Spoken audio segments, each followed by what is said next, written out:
today I want to talk about a really interesting lens that was sent to me recently by a company called 7ARTISANS. So this company is already pretty well known for creating really good quality, fast aperture, manual focus prime lenses. And I've got one right here. This is one of their first lenses for the RF mount. Now this is the 50mm f1.05. So a bit of a different maximum aperture, but I think this lens is really interesting. The first time I tried out this lens was really good actually, because it was just like a beach trip with a bunch of friends. We literally just went to the beach for the day. I brought this camera along and I only brought this lens, and I thought I'm gonna have a little bit of fun with this and see how it performs as well. So it was a really low pressure situation, which I really liked. And I really had a lot of fun shooting with this lens, but I will say it was very challenging. The very fast maximum aperture, if you wanna shoot at that f1.05 aperture, combined with the manual focus, makes this quite a hard lens to get sharp shots with. So you really have to take time with the focus,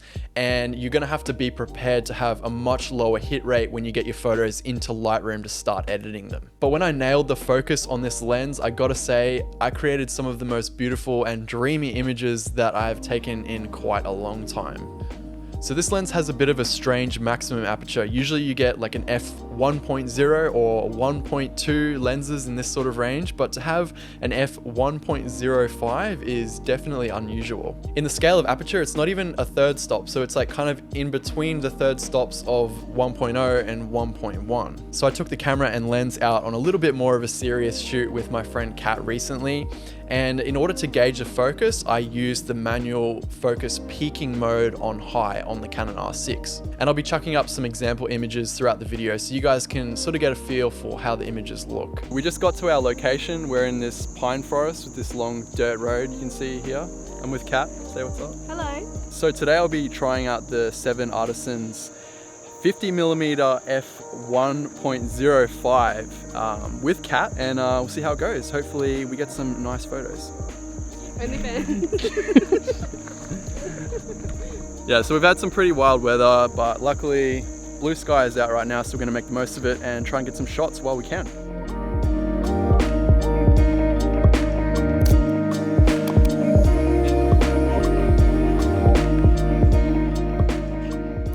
I also used the focus magnification button on the R6 just to make sure, especially for the close-ups, that Kat was in focus.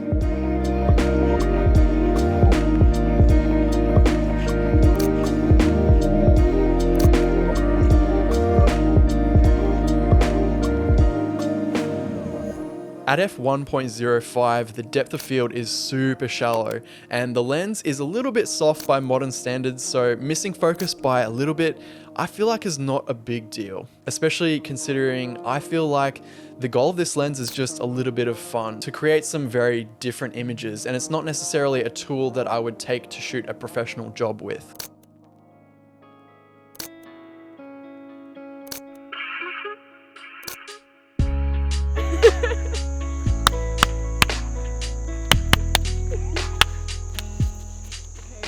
Alright, so I've done a little bit of shooting the lens wide open, and then I did a test where I did wide open, so f1.05, then 1.4, then f2, 2.8, f4. And for the rest of the shoot, I think I'm going to be shooting at around 1.4 because I think that's where the sweet spot on the lens is. Yeah, we're just going to keep shooting around here for a little bit longer and see what we can come up with.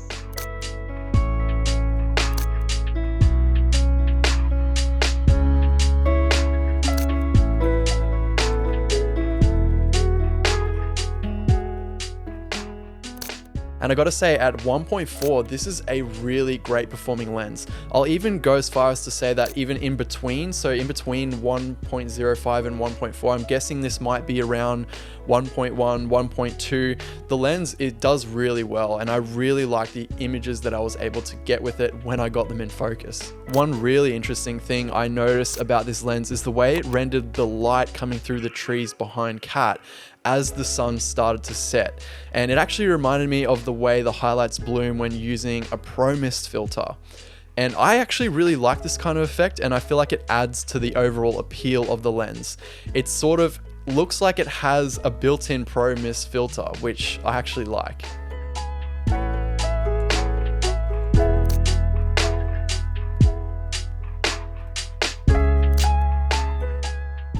This video is sponsored by Skillshare. Skillshare is an online learning community with thousands of inspiring classes with so much to explore, real projects to create, and the support of fellow creatives.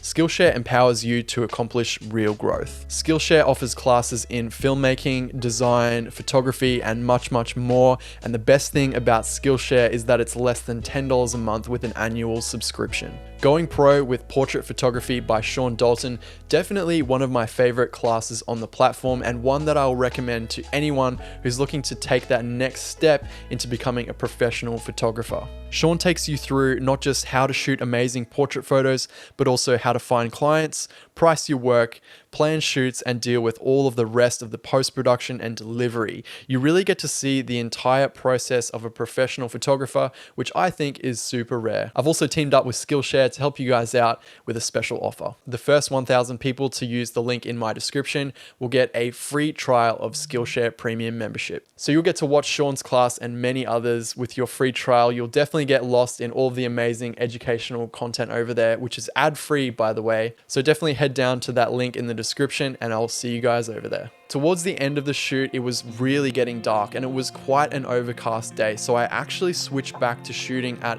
f1.05 for the last few shots.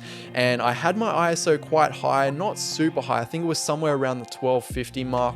But the photos came out really beautifully with very minimal grain. So this is a great tool if you need to shoot in very low light situations. But obviously do keep in mind, if you are shooting at that maximum aperture, you're going to have to deal with probably not getting a whole lot of images in focus. And actually one little tip that I noticed was instead of moving that focus ring tiny little amounts to get the exact perfect focus, if you just preset your focus and then just move further away or closer to your subject while you're shooting, I actually recommend using the magnification if you're doing anything close up where focus is really critical.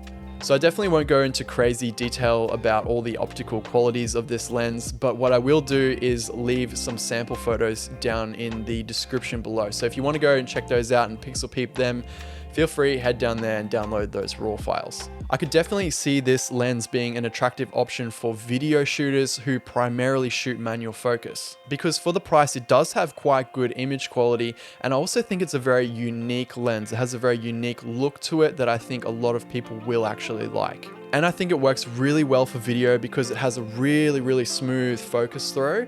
And it also has a declicked aperture or iris, as most of the filmmakers will call it, at the front here, which means that if you're doing a shot where you need to move from lighting environments and you need to change your exposure, you can do it really smoothly using this ring here. But one downside with this lens for shooting video, especially if you're doing any iris pulls, is that the aperture settings are marked on the ring itself, and it's quite a thin aperture ring. So if you were going to put a focus gear, you would be covering those aperture markings, which means that you probably wouldn't know what aperture you're at. So a little bit of a downside there, not a big deal, but I thought I would mention it. So overall, I had a lot of fun shooting with this lens actually, and I'll probably be hanging on to it if I ever need to shoot in crazy low light, or if I want that sort of dreamy, crazy bokeh effect in my photos.